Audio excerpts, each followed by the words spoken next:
CTS 뉴스는 지난 정기총회를 통해 선출된 각 교단별 신임 총회장과 함께 한 회기 동안의 다양한 계획을 들어보는 시간을 갖고 있습니다. 네, 오늘은 대한예수교장로회 합신 홍동필 신임 총회장과 이야기 나눠보겠습니다. 총회장님 안녕하십니까? 안녕하세요. 예, 반갑습니다. 반갑습니다. 자, 먼저 취임하신 거 진심으로 축하의 말씀을 드리겠습니다. 고맙습니다. 예, 취임 소감을 안 들어볼 수가 없는데요. 지금 심정이 어떠십니까? 먼저 하나님께 감사를 드리고 총회에서 뽑아주셨기 때문에 주께서 말씀하신 대로 맡은 자의 해야 할 일은 충성이라고 하셨으니까 충성하며 성실하게 임하겠습니다. 예. 네. 예장 합신총회는 바른 신학, 바른 교회, 바른 생활을 강조하고 있습니다. 어떤 시대적인 의미를 담은 건가요? 사실 저희들은 이것이 하루아침에 된 게 아니고 40년 전에 박인선 우리 목사님께서 그리고 교수님들과 학생들이 함께 시작했던 우리 교단의 좋은 표어고 그리고 지침입니다. 이것은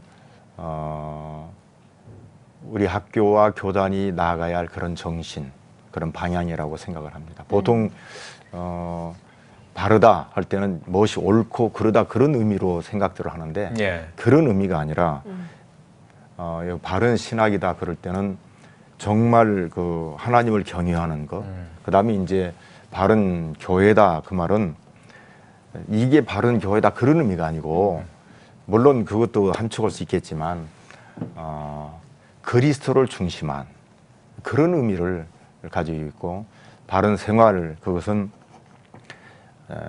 어떤 도덕적으로 윤리적으로 그런 것으로만 주로 생각을 많이 하는데 그것은 기본이고 성령 충만한 영에 의해서 정말 하나님 중심에서 사는 그런 것을 의미하고 있습니다. 네. 예, 알겠습니다. 이 예장합신 총회는 신앙의 순수성을 강조하는, 이렇게 지키는 대표적인 이제 보수교단으로 알려져 있는데요. 예. 보수, 지킨다. 예, 이 바른 신앙을 지키기 위한, 수호하기 위한 우리 총회장님의 주요 계획을 좀 듣고 싶습니다. 어떤 계획이 있으십니까? 사실 몰라서 우리가 실수하거나 또 이렇게 문제가 일어나는 게 아니라 사실은 다 아는 것입니다. 교회의 본질, 교회답고 성도다운 여기 우리가 관심을 가지고 있습니다. 예. 그렇기 때문에 교회가 뭔가 그것은 진리를 드러내고 또 그것을 잘 사수하고 그대로 살아가는 그게 제일 중요하다고 저는 생각을 하고 그게 이제 성도들의 모습이 되어야 된다고 생각을 하게 됩니다. 네. 예. 그래서 어떤 계획이 있으신지 조금 더 자세하게 말씀해 주시면 좋겠네요.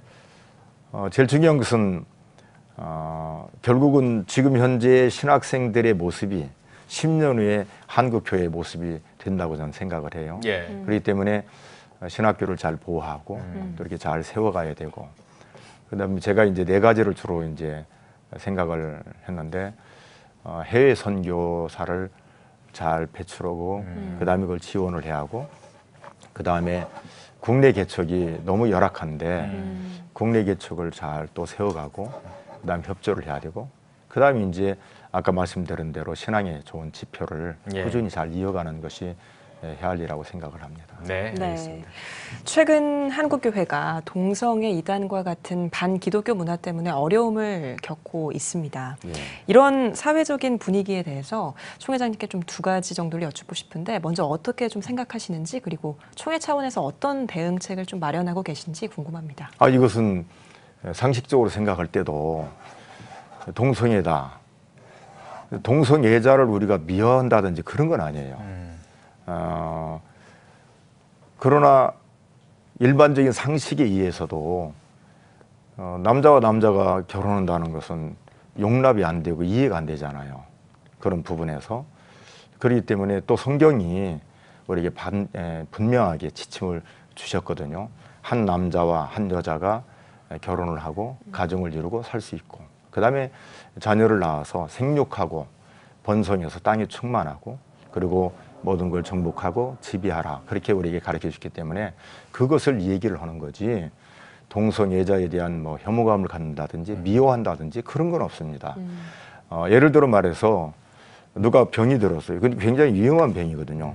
너 병 들었으니까 나가라 그건 아니잖아요. 오히려 그 아픈 병을 치료해주고 그 다음에 고쳐주는 게 더 중요한 거라고 생각을 하게 됩니다. 그러듯이 그런 생각과 혹시 사상이 있다면 그게 당신 미흡다, 나가라 그런 의미가 아니라 이것이 옳다, 이것이 이렇게 해야 되는 것이 바른 것이 아닌가라고 우리가 해야 되는 것이 교회가 해야 할 일이고 성경적이라고 그렇게 생각을 하게 됩니다. 네. 예, 알겠습니다.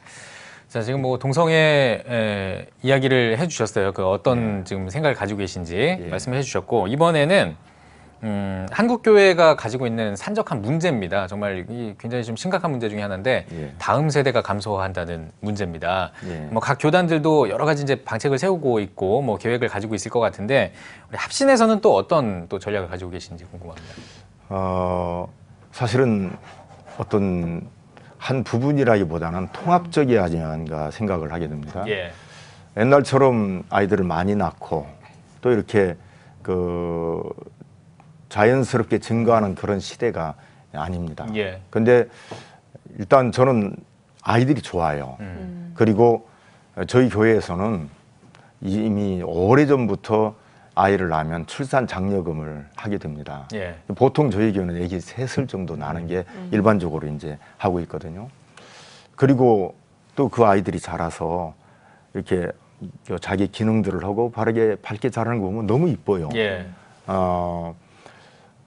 아기를 낳고 요즘에는 부모들이 한둘이니까 굉장히 관심을 갖는데 그렇기 때문에 부모 교육을 겸해서 어디 기관에다 맡기고 그 다음에 뭐 다음 세대를 기대한다. 그것은 저는 조금 뒤라고 생각을 해요. 그거보다는 부모가 같이 참여하는, 부모가 가정에서 아이들을 가르칠 뿐만 아니라 또한 교회와 부모가 같은 생각을 가지고 신앙으로 이렇게 해야 되는 아이들한테 교육하는 것이 앞으로 숫자가 많고 적고를 떠나서 훨씬 더 그게 장기적으로 좋은 표본이 아닐까 그런 생각을 하게 됩니다. 예. 다음 세대를 세우기 위해서 이들에게 올바른 신앙을 계승해 주는 게 참 중요하다 이런 말들도 많이 하는데요. 예. 그런 의미에서 합신총회가 진행하고 있는 고 박윤선 목사 30주기 행사가 주목을 받고 있습니다. 예. 어떤 분이신지 또 어떤 행사인지 궁금하거든요. 박윤선 박사님 하면은 지금 현재 목회하는 분들은 모르는 분이 거의 없을 거예요. 왜냐하면은 기독교 역사에 어쩌면은 가장 영향력을 준 목회자에게 또 신학자에게 주신 분이 박윤선 목사님이십니다. 그분의 경건, 그분의 학문, 신학적인 것 정말 믿을만하고 또 실질적으로 저는 배웠기 때문에 어떻게 살았는가도 알고 그다음에 학문을 가르칠 때도 얼마나 정확한가를 알 수가 있습니다. 예를 들어서 제가 이제 신학교 다닐 때 한때 이제 유행한 게 철학이 굉장히 많이 공부를 했잖아요.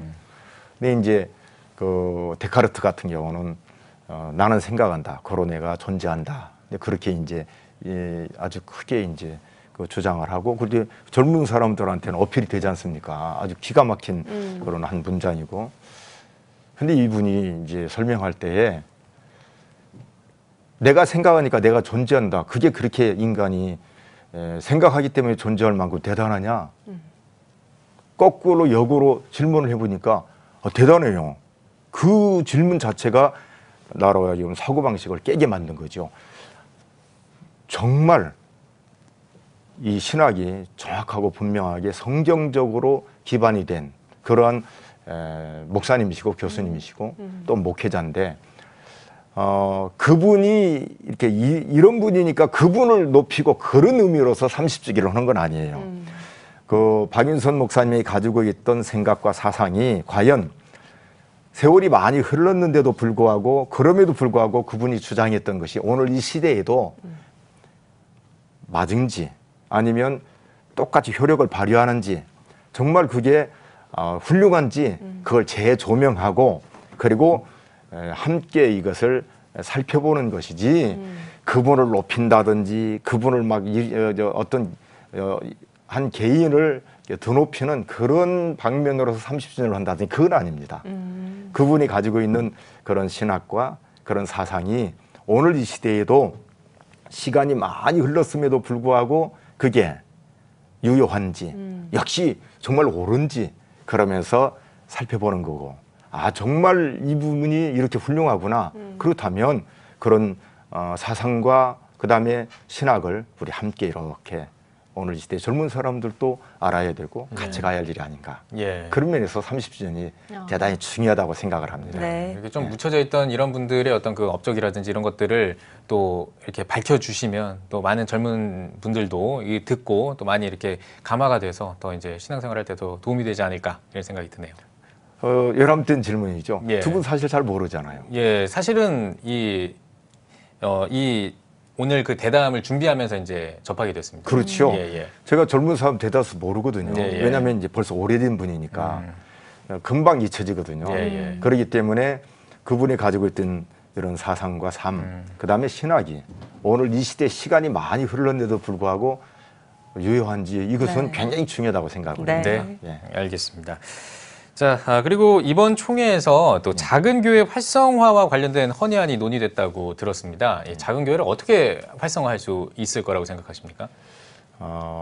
사실 현실적으로 목회자는 예나 지금이나 다 어렵습니다. 예, 그리고 한국의 70 내지 80%는 다 작은 교회입니다. 그리고 그때의 그 형편은 저도 사실은 개척교회에서부터 네. 여기까지 왔기 때문에 예. 삶을 알죠. 그 아픔, 배고픔. 그런데 그것 때문에 목회자로서 외롭다든지 힘들다든지 그런 생각은 없습니다.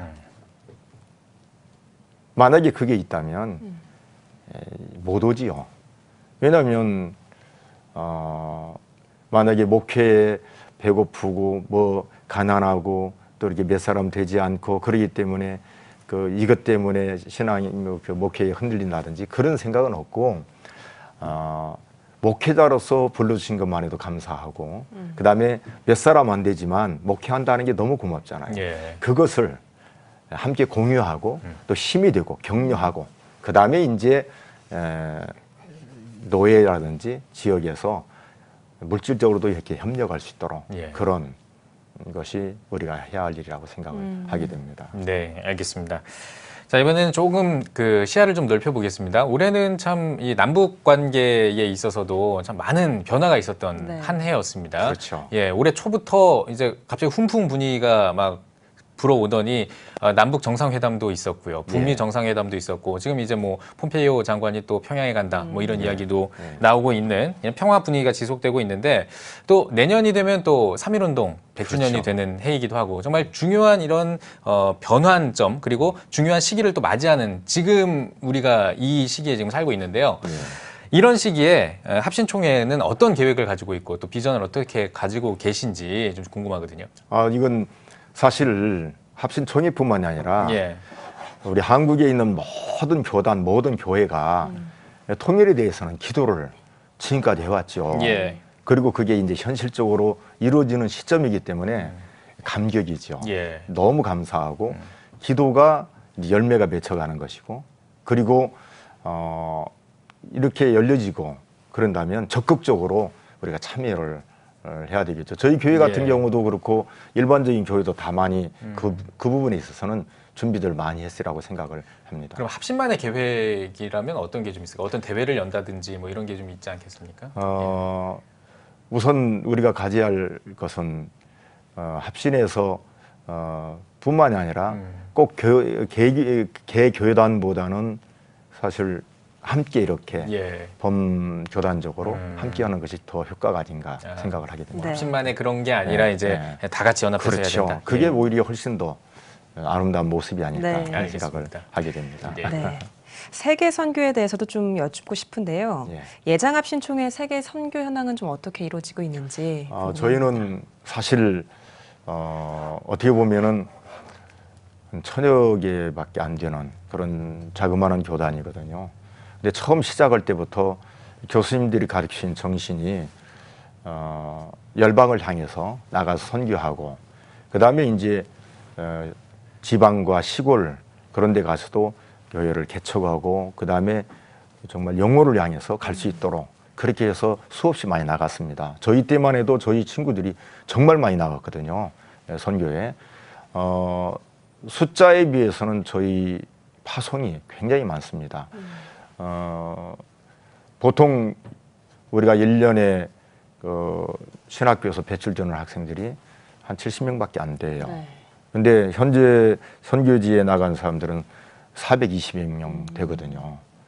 그리고 선교지에 나가는 선교사에 대해서는 합신 총회 세계 선교회에서 아주 정확하게 그 검증해서 보내고 그 다음에 이제 어떤 위기라든지 이럴 때는 함께 동참해서 위로해주고 그 다음에 보호를 해주는 그 역할을 하고 그렇습니다. 네.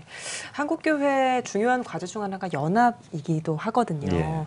한기총, 한교총, 한교연과 같은 이제 연합을 이루어야 된다 이런 목소리도 많이 나오고 있는데 한국교회 연합에 대한 총회장님의 생각은 어떤가요? 아, 너무 좋죠. 지금 남과 북이 이렇게 잘 되는데 연합은 아마 모든 사람들의 바람이라고 저는 생각이 좀 듭니다. 그러나 겉모양으로 꼭 연합이다 해서 무조건 합친다. 그것은 저는 바람직하다고 생각은 않습니다. 그러나 함께 같은 생각을 가지고 같은 사상 가지고 같은 신앙으로 이렇게 잘만 된다면 첫째로 하나님이 기뻐하실 것이고 그리고 저는 가지고 있는 생각이 하나님께서 우리나라에 예수 믿는 이 복음이 돌아서 그리고 폭발적으로 성장하고 그리고 곳곳에 교회가 세워진 건 유래 기독교 역사에 우리 한국밖에 없다고 저는 그렇게 생각합니다. 그리고 급성장한 것도 우리나라라고 생각합니다. 그건 하나님의 전적인 은혜라고 생각해요. 그렇기 때문에 한국교회가 하나가 되고 또 정말 더 바른 신앙으로 하나님 앞에 바르게 선다면 오히려 큰 복을 받는 우리나라라고 그렇게 생각합니다. 네. 예, 알겠습니다. 자, 이제 마지막으로 한국교회와 성도들을 향해서 한 말씀 해주시고 오늘 대담 마무리하겠습니다. 저는 일단 자랑스럽게 생각을 합니다. 어려운 가운데서도 신앙을 지키고 또 말이 없지만 대다수 성도들은 헌신적이고 정말 성실하고 따뜻하거든요. 우리나라 그 백성들, 우리 한국의 그 정서가 저는 너무 좋아요. 다정다감하고 그리고 하나님을 향한 그런 그 열정은 너무 귀하다고 생각을 하게 됩니다. 그러나 과거에 우리의 신앙의 선배들이 일편단심 주님을 향해서 이렇게 확고하게 나갔던 그런 신앙 그리고 성경에 가르쳐준 그대로 살려고 했던 그런 삶의 모습 그리고 순수함 그것이 교회 본질 성도의 본질이 아닌가 생각을 하게 됩니다. 그런 면에서 우리 함께 성경적으로 또 주님 사랑하고 또 이웃을 사랑하면서 함께 포괄적으로 폭넓게 교회를 이뤄가고 신앙의 삶을 살고 아름다운 하나님 나라를 소망하면서 사는 이것이 바로 우리가 가져야 할 신앙의 모습이 아닌가 생각을 합니다. 네. 예, 알겠습니다. 자, 오늘 뉴스 오보기 시간에는 대한예수교장로회 합신 홍동필 신임총회장과 함께 이야기 나눠봤습니다. 총회장님 오늘 귀한 말씀 고맙습니다. 감사합니다.